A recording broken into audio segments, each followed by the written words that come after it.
ایک اور دلچسپ سی بات اس سے نکلتی ہے.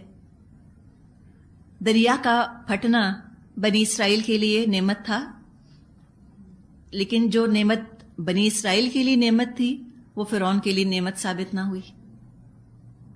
بعض دفعہ ہم کسی کی نعمت دے کر تمنا کرتے ہیں کاش ہمیں مل جائے، کاش. ہمیں حسد ہوتا ہے، ہمیں رشک آتا ہے ان کے اوپر. تو یاد رکھیں کہ ہو سکتا ہے کہ وہ نعمت اس کے لیے نعمت ہو، اور وہ نعمت اگر مجھے مل جائے تو وہ میرے لیے نعمت نہ ثابت ہو، میرے لیے مصیبت بن جائے. فرعون کے لیے دریا کا پھٹنا مصیبت ہو گیا، تباہی کا سامان ہو گیا. اگر وہ نہ تمنا کرتا، وہ سمندر میں نہ جاتا، ہو سکتا ہے بچ جاتا. مثال کے طور پہ آپ سے میں کہہ رہی ہوں، ہم اللہ کی مرضی کو ریفرنس میں اس وقت رکھ کر بات نہیں کر رہے، سمجھانے کا انداز ہے. ایک نعمت جو بنی اسرائیل کے لیے نعمت تھی، فرعون کے لیے وہ نعمت نہ ثابت ہوئی. ہم اپنے لیے سبق اس میں لیں گے کہ ہم کسی دوسرے کی نعمت کو دیکھ کر رشک نہ کریں، تمنا نہ کریں کہ بس مجھے بھی ہر حال میں یہ نعمت مل جائے. یقین کریں کہ اللہ نے اگر مجھ کو یہ نعمت نہیں دی تو اس میں میرا بھلا ہے، میرا فائدہ ہے. اگر مجھ کو یہ نعمت مل جاتی میرا نقصان ہو جاتا، یہ نعمت مجھ کو سوٹ نہ کرتی، میرے لیے مصیبت اور بلا بن جاتی. آیت 51 وَإِذْ وَاعَدْنَا مُوسَىٰ 40 لَيْلَةً ثُمَّ اتَّخَذْتُمُ الْعِجْلَ مِن بَعْدِهِ وَأَنْتُمْ ظَالِمُونَ. یاد کرو جب ہم نے موسیٰ علیہ السلام کو 40 راتوں کی قرارداد پر بلایا تو اس کے پیچھے تم بچڑے کو اپنا معبود بنا بیٹھے. اس وقت تو تم نے بہت زیادتی کی تھی. آیت 52 ثُمَّ عَفَوْنَا، پھر بھی ہم نے معاف کر دیا، عنکم تم کو، من بعد ذالک، اس کے بعد، لعلکم تشکرون، شاید کہ اب تم شکر گزار بنو. پس منظر یہ ہے کہ فرعون سے نجات پا کر سینائی پیننسولا میں بنی اسرائیل پہنچ گئے تو اللہ تعالیٰ نے موسیٰ علیہ السلام کو کوہ طور پر طلب فرمایا. جب موسیٰ علیہ السلام کو واپس آنے میں کچھ دیر ہوئی تو کیا ہوا؟ ان کی قوم سے صبر نہ ہو سکا. صبر کو آپ دیکھیں، امپیشنس، جلد بازی. اور جلد بازی کا اظہار کس طرح کیا؟ العجلہ، اجل کا لفظ اجلت سے بنا ہے. اجلت کے مارے انہوں نے کہا چھوڑو موسیٰ تو واپس آئیں گے نہیں. اجلت کی وجہ سے، جلد بازی کی وجہ سے کیا کیا انہوں نے؟ ایک معبود اپنے لیے خود ہی بنا لیا، اس کو پوجنے لگ گئے. ڈے 1 سے بنی اسرائیل نے سرکشی کا مظاہرہ کیا. ابھی اتنا بڑا معجزہ دیکھا، ان کا ازلی دشمن ان کی آنکھوں کے سامنے ڈوبا، تب بھی شکر گزاری ان کے اندر نہ آئی. تو شکر گزاری کا لازمی تقاضا صبر. شکر کا اظہار کیسے ہوگا؟ صبر کے ذریعے سے. کسی چیز کا اگر ہم شکر ادا کرنا چاہتے ہیں تو ہم پیشنٹ ہوں گے، ہم صبر کا مظاہرہ کریں گے. بے صبری سے کیا ہوتا ہے کہ نعمت چھن جاتی ہے، نعمت چلی جاتی ہے، پاس نہیں رہتی.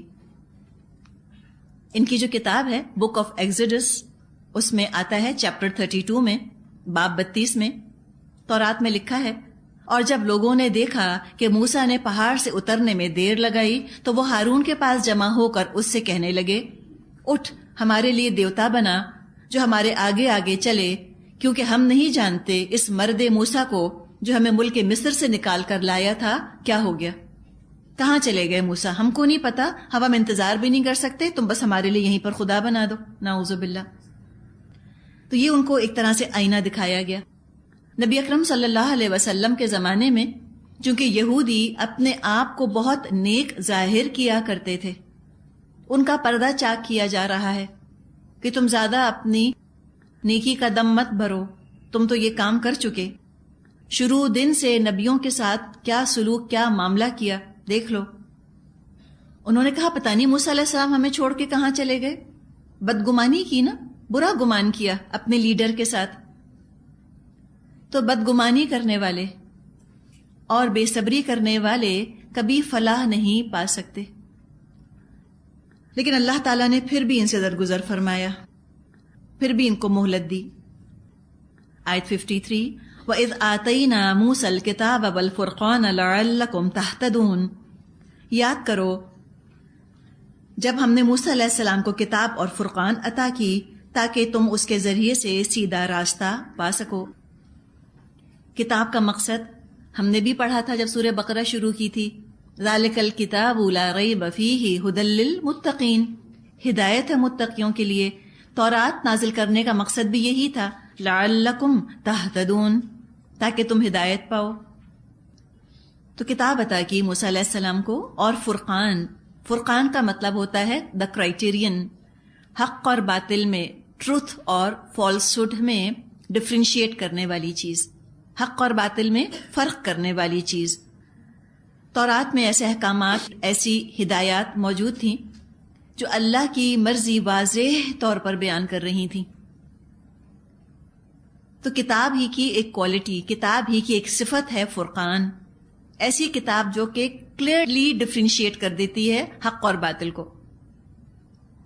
کچھ لوگوں کا خیال ہے کہ کتاب سے مراد ہے تورات، اور فرقان سے مراد ہے وہ معجزے، وہ میریکلز جو موسیٰ علیہ السلام کو دیے گئے۔ آیت 54، وَإِذْ قَالَ مُوسَىٰ لِقَوْمِهِ يَا قَوْمِ إِنَّكُمْ ظَلَمْتُمْ أَنفُسَكُمْ بِاتِّخَاذِكُمُ الْعِجْلَ فَتُوبُوا إِلَىٰ بَارِئِكُمْ فَاقْتُلُوا أَنفُسَكُمْ ذَلِكُمْ خَيْرٌ لَكُمْ عِندَ بَارِئِكُمْ فَتَابَ عَلَيْكُمْ إِنَّهُ هُوَ التَّوَّابُ الرَّحِيمُ۔ یاد کرو جب موسیٰ علیہ السلام یہ نعمت لیے ہوئے پلٹے تو انہوں نے اپنی قوم سے کہا کہ لوگو، تم نے بچڑے کو معبود بنا کر اپنے اوپر سخت ظلم کیا ہے، لہٰذا تم اللہ اپنے خالق کے حضور توبہ کرو اور اپنی جانوں کو ہلاک کرو، اسی میں تمہارے خالق کے نزدیک تمہاری بہتری ہے۔ اس وقت تمہارے خالق نے تمہاری توبہ قبول کر لی کہ وہ بڑا معاف کرنے والا اور بار بار رحم فرمانے والا ہے۔ اب یہاں پر پرجنگ ہے جس کا ذکر کیا جا رہا ہے، ایسے عناصر سے، ایسے ایلیمنٹس سے معاشرے کو پاک کرنا جو کہ فساد کا اور بگاڑ کا سبب بن رہے ہوں۔ تو فرمایا کہ تم نے ظلم کیا اپنے اوپر، تم نے بچڑے کو معبود بنایا، اب تم اپنی جانوں کو قتل کرو۔ اپنی جانوں سے مراد کیا ہے؟ اپنوں کو۔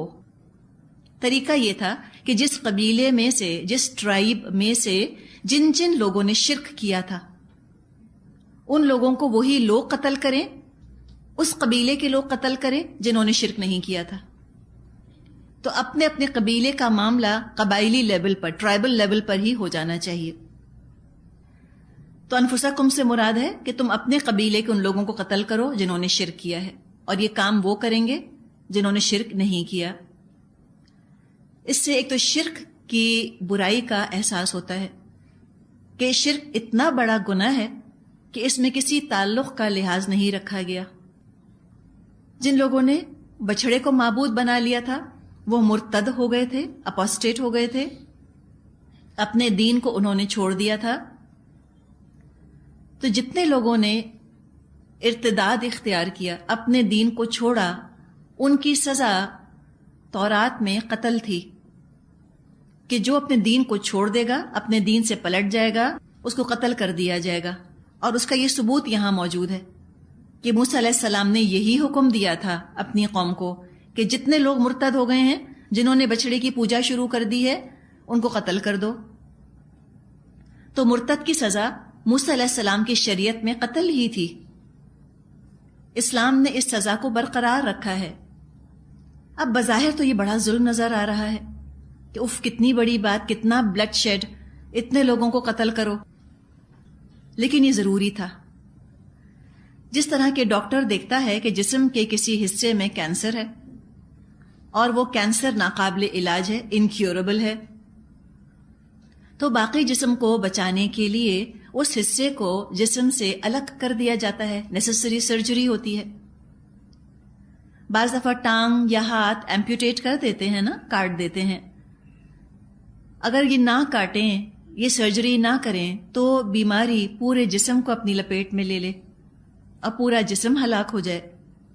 تو یہی بات یہاں فرمائی، ذالکم خیر لکم عند بارئکم، تمہارے پیدا کرنے والے کے نزدیک اسی میں بہتری ہے۔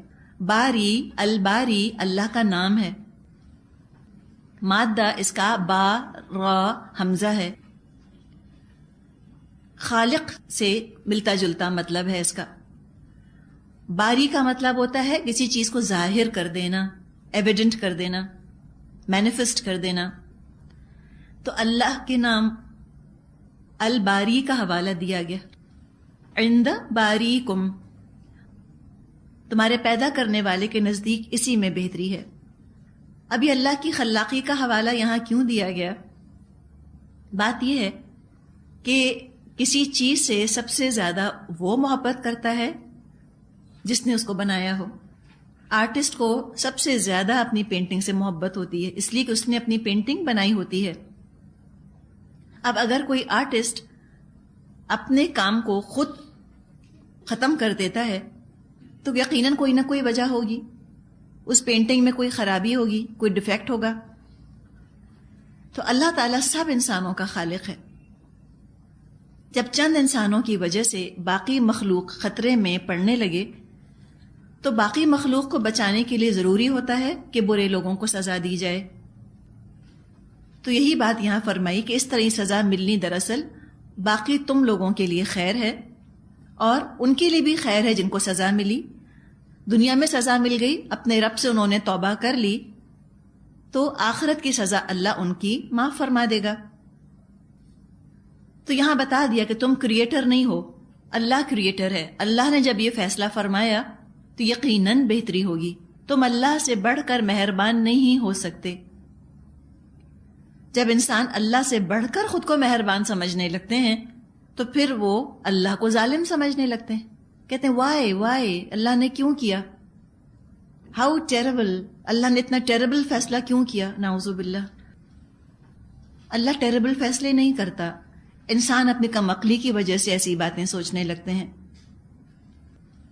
آگے فرمایا آیت 55-56 وَإِذْ قُلْتُمْ يَا مُوسَىٰ لَن نُؤْمِنَ لَكَ حَتَّىٰ نَرَى اللَّهَ جَهْرَةً فَأَخَذَتْكُمُ الصَّاعِقَةُ وَأَنْتُمْ تَنظُرُونَ. یاد کرو جب تم نے موسیٰ سے کہا تھا کہ ہم تمہارے کہنے کا ہرگز یقین نہ کریں گے جب تک کہ اپنی آنکھوں سے اعلانیہ اللہ کو تم سے کلام کرتا نہ دیکھ لیں. ثُمَّ بَعَثْنَاكُم مِّن بَعْدِ مَوْتِكُمْ لَعَلَّكُمْ تَشْكُرُونَ. اس وقت تمہارے دیکھتے دیکھتے ایک زبردست کڑک نے تم کو آ لیا، تم بے جان ہو کر گر چکے تھے، مگر پھر ہم نے تم کو زندہ کر کے اٹھایا، شاید کس احسان کے بعد تم شکر گزار بن جاؤ. یہ لعلکم تشکرون آپ دیکھ رہی ہیں دوہرا کر آ رہا ہے. ان کو شکر کرنے کا طریقہ سکھایا جا رہا ہے کہ تم شکر کرو. اب کیا ہوا؟ موسیٰ علیہ السلام تورات لے کر آئے. جب تورات لے کر آئے موسیٰ علیہ السلام تو ان میں سے کچھ لوگ کہنے لگے بنی اسرائیل میں سے کہ ہم کیسے یقین کریں یہ کتاب اللہ کی ہے. یہ بنی اسرائیل کا مرض تھا، شک کا مرض. ہر وقت کوشچن مارک بنے رہتے تھے، کیوں، وائی.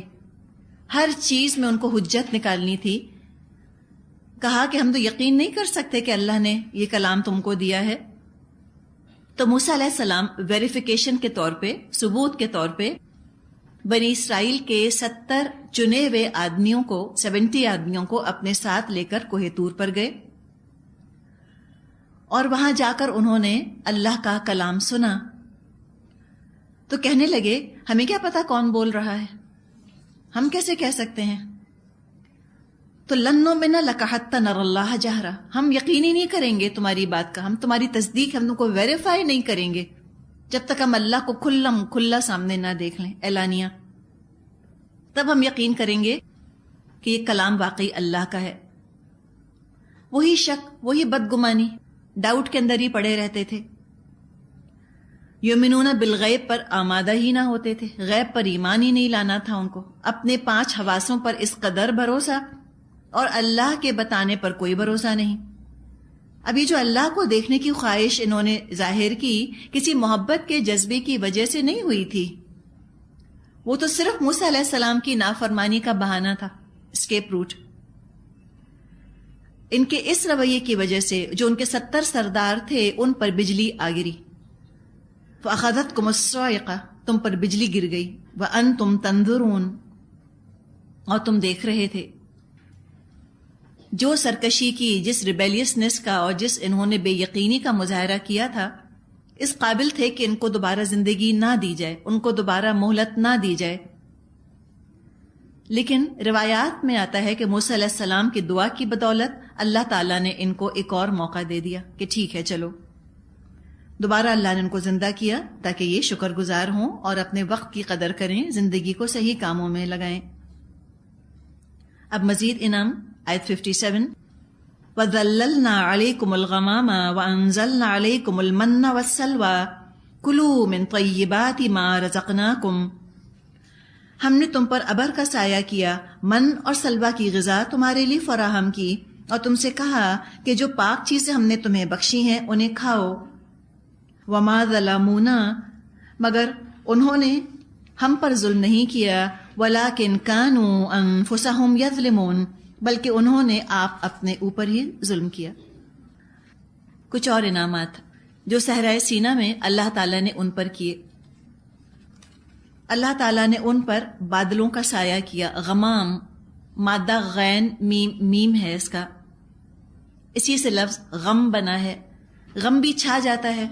بہت ساری خوشیاں ہو زندگی میں اور ایک اگر غم آ جائے، لگتا ہے کہ وہ ایک غم ساری خوشیوں پر چھا گیا، کور کر لیا اس کو۔ تو بادل کور کرنے والی چیز، کور ان کے لیے شیڈ اللہ تعالیٰ نے مہیا فرمایا۔ دھوپ سے بچانے کے لیے سفید بادل کا سایہ ان کے اوپر کر دیا۔ اور کیا کیا؟ من والسلوى، من کے دو معنی بیان کیے گئے ہیں۔ من کے ایک معنی ہوتے ہیں احسان کرنا، فیور کرنا، اور من کا ایک مطلب ہوتا ہے کون، کیا۔ من کیا چیز تھی؟ کہتے ہیں جیسے رات کو شبنم پڑتی ہے ہمارے ہاں، اسی طرح ان کے ہاں رات کو کوئی چیز شبنم کی طرح، ڈیو کی طرح پڑا کرتی تھی اور زمین پر گر کر وہ جم جایا کرتی تھی۔ وہ کچھ میٹھی میٹھی سی چیز ہوا کرتی تھی، مٹھاس تھی اس کے اندر، سویٹنس تھی۔ پھر جب دھوپ نکلتی، جب دھوپ تیز ہوتی تو یہ دانے پگھل جاتے تھے۔ جب بنی اسرائیل نے اس عجیب و غریب چیز کو دیکھا تو بولے من ہو، یہ کیا چیز ہے؟ شاید اس کی وجہ سے اس کا نام من پڑ گیا۔ کہتے ہیں دھنیا نہیں ہوتا، کورینڈر سیڈز، تو دھنیا کے بیج کی طرح یہ چھوٹے چھوٹے دانے ہوا کرتے تھے۔ یہ اس کو پیستے تھے اور پیس کر روٹی پکایا کرتے تھے، یعنی کاربوہائیڈریٹس کا انتظام ہو گیا، گلوکوز بھی ان کو مل گئی، نرشمنٹ ان کو مل گئی، اور یہ اللہ کا احسان بھی تھا، کیا پتہ اس لیے اس کو من کہا گیا۔ کتنا بڑا اللہ نے احسان کیا، دیکھو تمہیں کیسے اللہ نے رزق عطا فرمایا۔ سلوہ چھوٹی چڑیا کو کہتے تھے، چھوٹی چھوٹی برڈز ہوا کرتی تھیں، بٹیر کے سائز کی، اور یہ آ کر غول کے غول، فلاکس کے فلاکس ان چڑیوں کے، ان کے خیموں کے پاس آ جایا کرتے تھے، اور یہ بہت آسانی کے ساتھ ان چڑیوں کو پکڑ لیا کرتے تھے۔ اور یہ تو وائٹ میٹ ہے، بہترین گوشت کا اللہ نے ان کے لیے انتظام فرما دیا، بغیر محنت کے، بغیر مشقت کے، بڑی عمدہ غذا ان کو مل رہی تھی۔ اچھا ہم کہیں کتنے خوش قسمت تھے۔ تو کوئی آپ کے لیے من اور سلوہ کا انتظام ہے؟ بتائیے ذرا۔ آپ میں سے کتنی ہیں جو گھر جاتی ہیں تو کھانا پکا ہوا ملتا ہے، چاہے آپ پہلے پکا کر آئی ہوں یا کسی نے پکا کے رکھا ہو۔ گھر آپ جاتی ہیں، کچھ کھانے پینے کو ہوتا ہے، گھر میں ہوتا ہے نا، تو یہ من اور سلوہ نہیں ہے۔ لیکن اب اس کو دیکھ کر کہنا کہ بس یہی ہے۔ اب کھانے پہ میز پر دال چاول رکھیں، آپ پڑھ کر گھر پہنچی ہیں اس وقت، آپ کہیں اسٹیک نہیں ہے، چکن روسٹ نہیں ہے، یہ ناشکری ہے۔ پکا پکایا مل رہا ہے، آپ اس وقت اتنے اہم کام میں لگی ہوئی ہیں، جو مل جائے۔ بہت بڑی خاتون جو بہت کام کرتی ہیں دین کا، انہوں نے مجھے بتایا کہ وہ دوپہر کو صرف چنے کھاتی ہیں، اس لیے کہ فرصت نہیں ہے، بہت زیادہ وقت نہیں لگا سکتی کھانے پینے پر۔ تو کتنا بڑا احسان کہ کوئی پکی پکائی چیز، کوئی فروٹ ہے گھر میں، کوئی بریڈ رکھی ہے، ڈبل روٹی رکھی ہے۔ ہم کچھ نہیں کا مطلب کیا کہتے ہیں کہ دودھ بھی ہے، بریڈ بھی ہے، پھل بھی ہے، سبزی بھی ہے، ہم کہتے ہیں کچھ نہیں ہے آج کھانے کو، کہتے ہیں بس یہی ہے کھانے کو۔ یہ ناشکری ہے۔ الحمدللہ آپ کی پوری نرشمنٹ کا سامان موجود ہے، کوئی کمی نہیں۔ تو کھانے کے اوپر جھگڑا لڑائیاں نہیں کر سکتا شاگرد۔ جو اعلیٰ کام کرنے والے لوگ ہوتے ہیں، جن کے سامنے کوئی مقصد ہوتا ہے، وہ کھانے پہ لڑ جھگڑ نہیں سکتے۔ جو مل گیا الحمدللہ، بغیر محنت کے، بغیر مشقت کے، اگر ہماری ساری نیوٹریشنل ریکوائرمنٹس پوری ہو رہی ہیں، اس سے اچھی کیا بات ہو سکتی ہے۔ ان پر اللہ تعالیٰ نے اتنا بڑا احسان فرمایا، پکا پکایا ان کو دے دیا، پکا پکایا سے مراد کیا؟ یعنی کہ بہت ہی کم ایفرٹ کے ساتھ جس کو کہ یہ پکا لیتے تھے. یہ بھی آتا ہے ان کی اپنی اسرائیلی روایات میں کہ حکم یہ بھی تھا اللہ تعالیٰ کا کہ اپنی ضروریات کے مطابق لے لیا کریں اور آئندہ کے لیے جمع کر کے نہ رکھیں. آج جتنی ضرورت ہے بس آج اتنا ہی من جمع کریں، زیادہ نہ لیں. لیکن لالچ کی وجہ سے، گریڈ کی وجہ سے ہورڈنگ کرنے لگ گئے، اور دوسرے اس رزق کی ناشکری شروع کر دی جس کا آگے ذکر آئے گا. اس رویے کی وجہ سے اپنا ہی نقصان کیا. فرمایا آگے آیت 58-59 وَإِذْ قُلْنَا ادْخُلُوا هَٰذِهِ الْقَرْيَةَ فَكُلُوا مِنْهَا حَيْثُ شِئْتُمْ رَغَدًا وَادْخُلُوا الْبَابَ سُجَّدًا وَقُولُوا حِطَّةٌ نَغْفِرْ لَكُمْ خَطَايَاكُمْ وَسَنَزِيدُ الْمُحْسِنِينَ.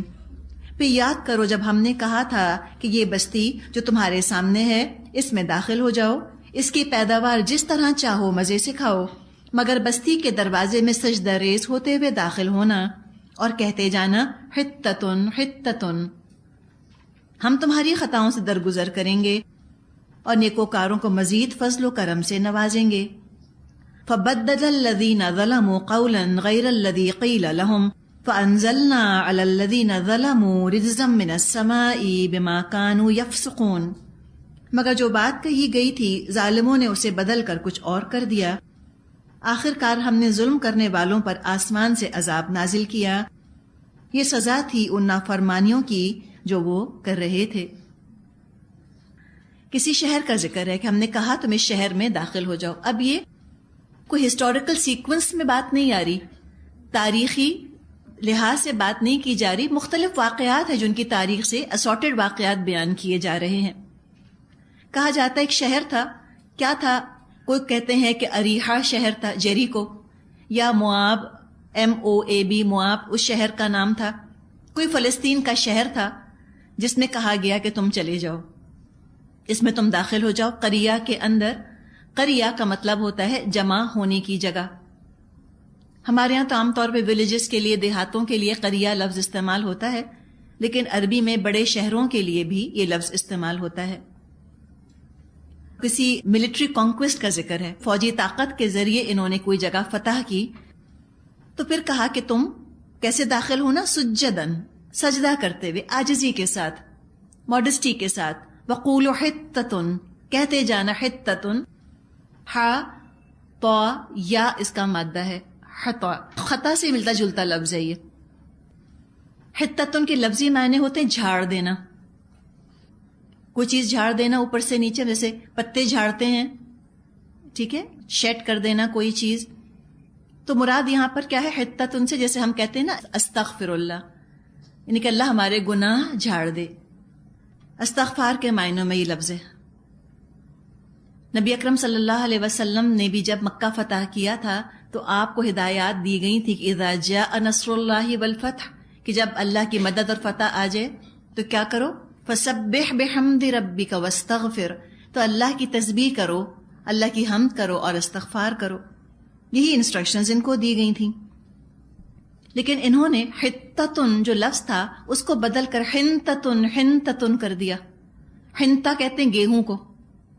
ان کو بخشش نہیں چاہیے تھی، ان کو تو دنیا چاہیے تھی. یا کچھ کہتے ہیں انہوں نے حطتن کے بجائے حبتن، حبتن کہنا شروع کر دیا. دانا، دانا، فوڈ، گرین. تو ان کے اس عمل کی وجہ سے کیا ہوا؟ اللہ تعالیٰ نے ان پر ایک آسمان سے عذاب نازل فرمایا. رجز، را جیم زا اور را جیم سین، ایک ہی لفظ کی دو شکلیں ہیں. مطلب ہوتا ہے ٹو شڈر، اضطراب جس کو ہم کہتے ہیں، اضطراب پیدا ہو جانا.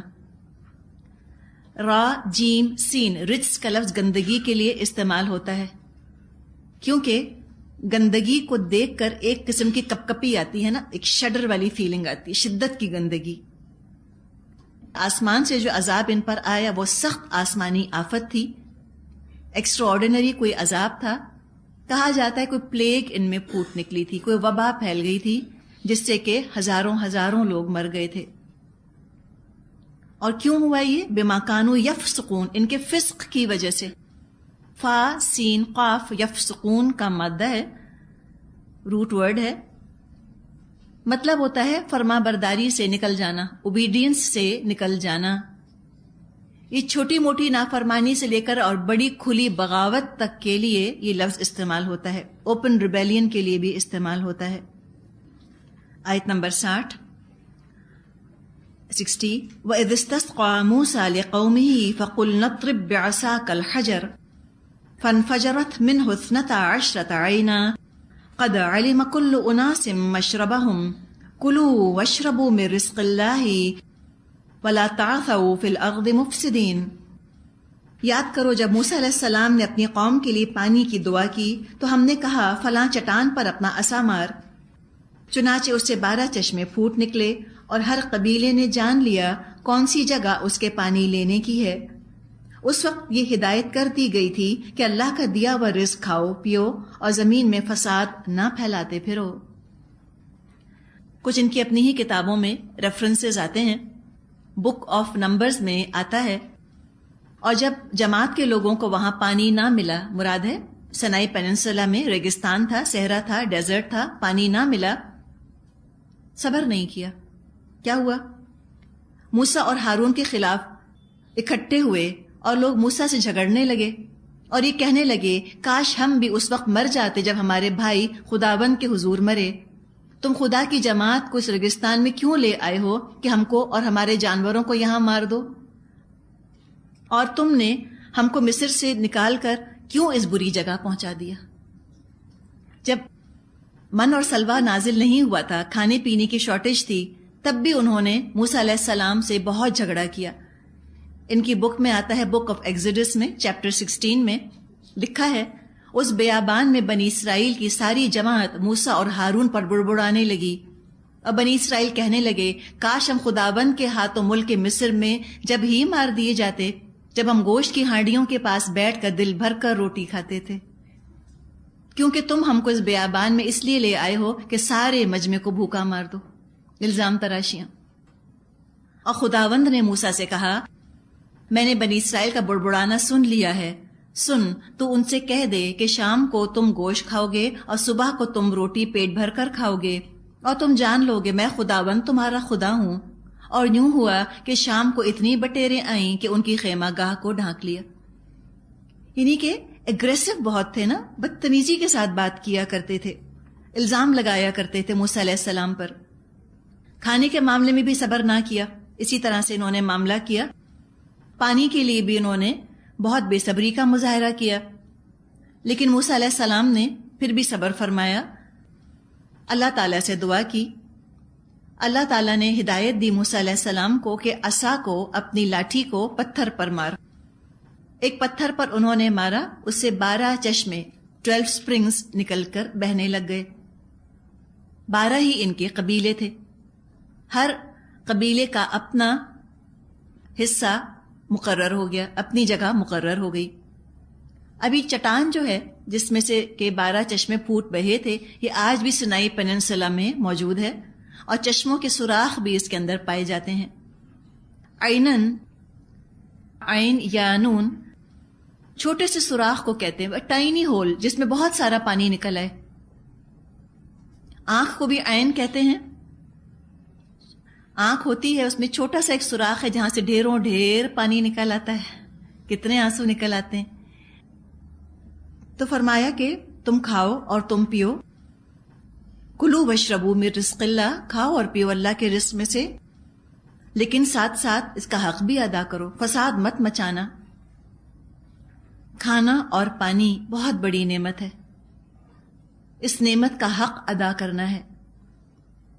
دنیا میں امن قائم کرنا چاہیے انسان کو اللہ کا رزق استعمال کرنے کے بعد. اللہ کو فساد پسند نہیں ہے. تعثو مادہ عین سا ہے. عصا اون کے کیڑے کو کہتے ہیں. اون کے اندر، وول کے اندر ایک چھوٹا سا کیڑا ہو جاتا ہے اور وہ جگہ جگہ سے سویٹر کو یا اون کو کھا لیتا ہے لیکن خود نظر نہیں آتا. تو ایسا فساد جو جگہ جگہ سے چیزوں کو خراب کر دے اور وجہ بھی نظر نہ آئے، اپیرنٹلی کچھ نظر نہ آئے، ظاہری طور پہ چیز بھی بگڑنے لگ جائے. ہنگامہ کرنا بھی اس کا مطلب ہوتا ہے. تو فساد پھیلانے کی خاطر ہنگامے مت کرو، اصلاح کرو، فساد مت کرو. جب انسان کے اندر تواضع ہوتی ہے، ماڈسٹی، شکر گزاری ہوتی ہے، تھینکفلنس، صبر ہوتا ہے، پیشنس، اور قناعت ہوتی ہے کہ ہاں کافی مل گیا ہم کو دنیا کے لحاظ سے، قناعت سے زمین میں اصلاح ہوتی ہے، کریکشن ہوتا ہے چیزوں کا. اور ناشکری سے اور حرص کی وجہ سے، بے صبری کی وجہ سے، لالچ کی وجہ سے، بے صبری، لالچ، حرص، اور چاہیے، مور، امپیشنس کی وجہ سے فساد پھیلتا ہے. یہاں تک تو ہم دیکھتے ہیں کھانا اور پانی، یعنی ان کی نیڈز پوری ہو گئیں، ان کی ضروریات کا انتظام ہو گیا. جب ضروریات پوری ہو گئیں، اب ان کی وانٹس شروع ہو گئیں، اب ان کی خواہشات کا لامتناہی ان اینڈنگ سلسلہ شروع ہو گیا. اس کا ذکر انشاءاللہ تعالی ہم کل پڑھیں گے. والآخر دعوانا ان الحمد للہ رب العالمین.